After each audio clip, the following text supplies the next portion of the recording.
একটা মানুষের মূল হচ্ছে তার শিক্ষা।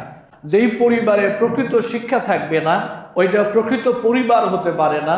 একটা মানুষ যদি সুন্দর হয়ে বড় হতে চায়, সুন্দর সমাজ হিসেবে গড়ে উঠতে চায়, আদর্শিক রাষ্ট্র হিসেবে গড়ে উঠতে চায়, এটা জরুরি শিক্ষা।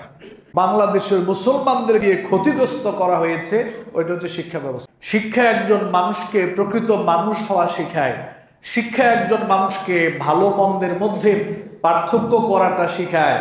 শিক্ষা একজন মানুষকে সুন্দর মানুষ হিসেবে বেঁচে থাকা, বড় হওয়ার স্বপ্ন জাগায়।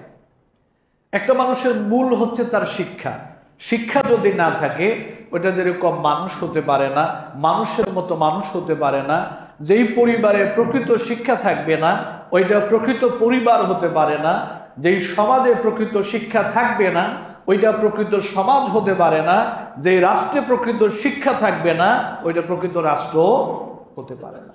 একটা মানুষ যদি সুন্দর হয়ে বড় হতে চায়, একটা পরিবার যদি সুন্দর ফ্যামিলি হিসেবে গড়ে উঠতে চায়, একটা সমাজ যদি সুন্দর সমাজ হিসেবে গড়ে উঠতে চায়, একটা রাষ্ট্র যদি সুন্দর একটা আদর্শিক রাষ্ট্র হিসেবে গড়ে উঠতে চায়, তাহলে সর্বপ্রথম যে বিষয়টা জরুরি, ওইটা হচ্ছে শিক্ষা।